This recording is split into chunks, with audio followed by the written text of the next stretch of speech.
Matagal din tayong hindi nagkita. Naalala mo pa pala ako. Paano kita malilimutan? Ikaw ang pumatay sa isa sa mga kasamahan ko. Nahirapan din ako doon. Tatang, ingat kayo. Kaya niya nakawin ang nen ability ng kalaban niya.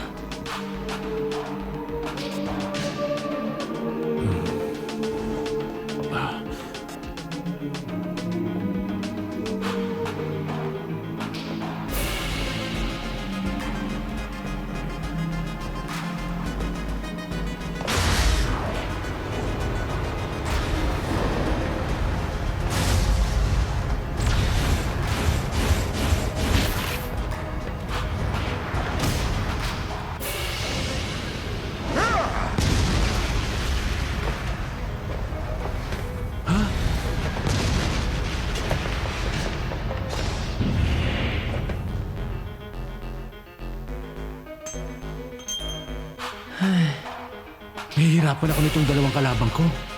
Hindi ako nahihiwa ng basta-bastang patalim. Malamang espesyal yung ginamit niyang kutsilyo. Base sa itsura ng disenyo, mukhang mid-era Ben's knife. At sa korte, malamang may lason. Ayos ka lang. Walang problema. Walang problema ba kamo?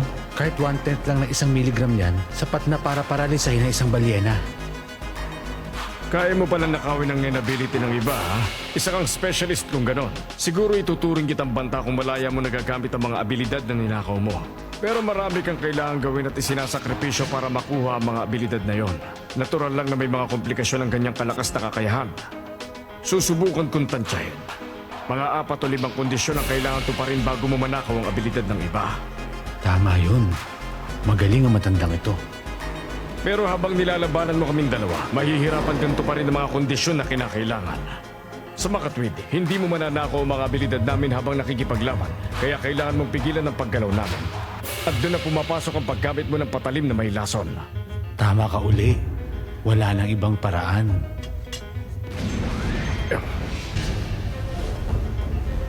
Silver, alalayan mo lang ako dyan. Oras na mapigilan ko na ang pagkilos niya. Tapusin mo siya agad kahit tamaan din ako. Gawin mo lang. Maliwanag.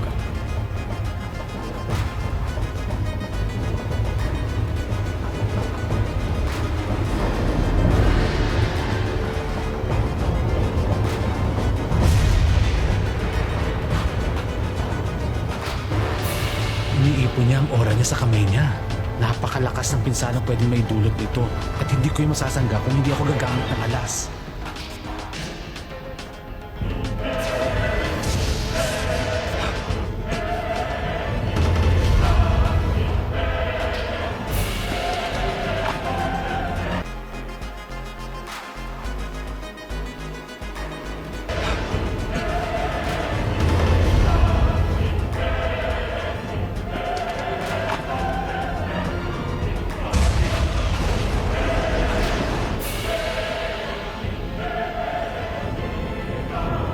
Isang tela? Abilidad ng isang conjurer? Hindi magiging madali ito. Kahit na ninakaw niya lang ang abilidad na yan, hindi ako pwedeng sumugod ng hindi nalalaman na nagagawa ng bagay na yan. Bagitong mandirigma lang ang magkakamaling gawin yon.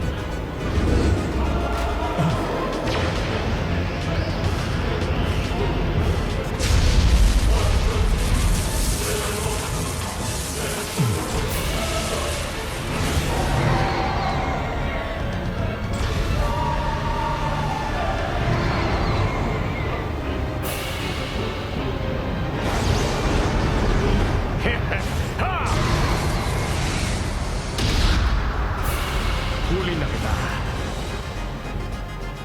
Ang natataming abilidad niya ay ang nakawin ng Nen ability ng iba gamit ang librong yun.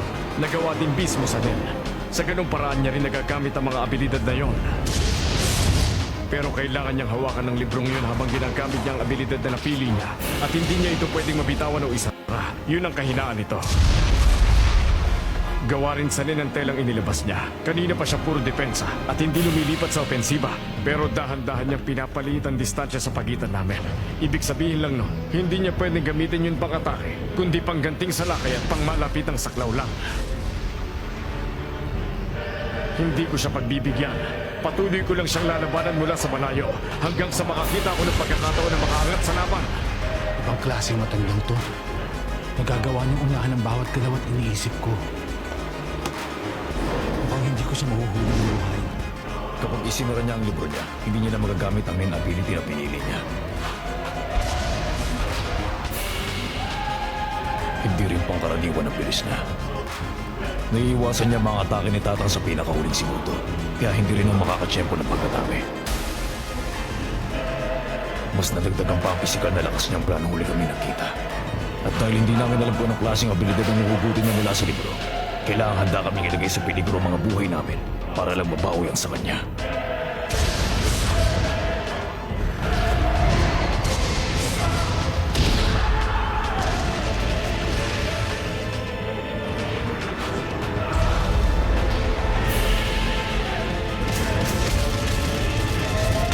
Ngayon na! Gawin mo na!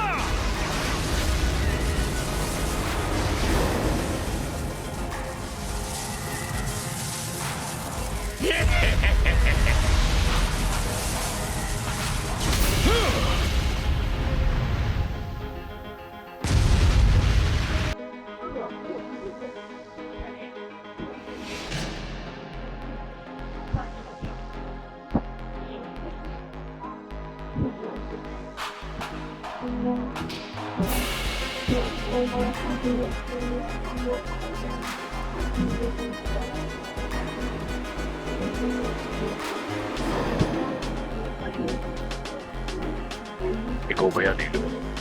Opo. Ang kliyente ko si Chima. Bandito.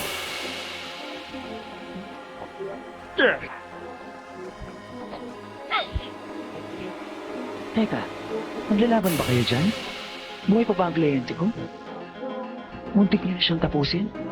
Mabuti na lang nakaabot ako. Sige, pakisabi sa kanya. Niligpit ko na ang $10. Pakideposit na lang kamo yung pera sa account ko. Salamat. Ay, matanda na talaga ako. Ay, pambihira. Mukhang hindi pa natin oras mamatay ngayon.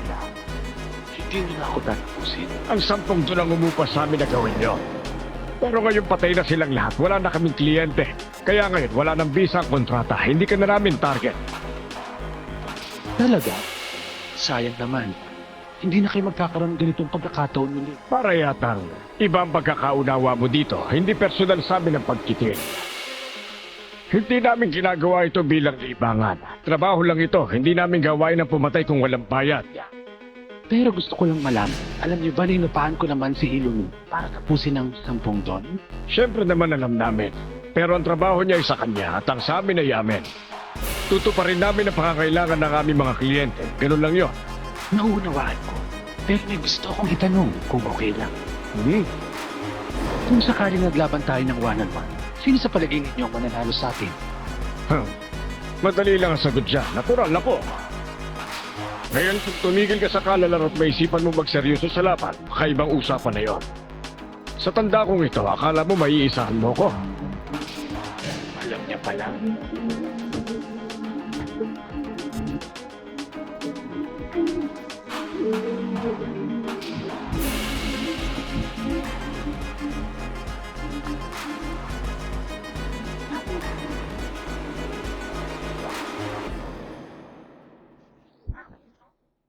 Nakakainis naman. Hindi ko na nakaw mga kapangyarihan nila.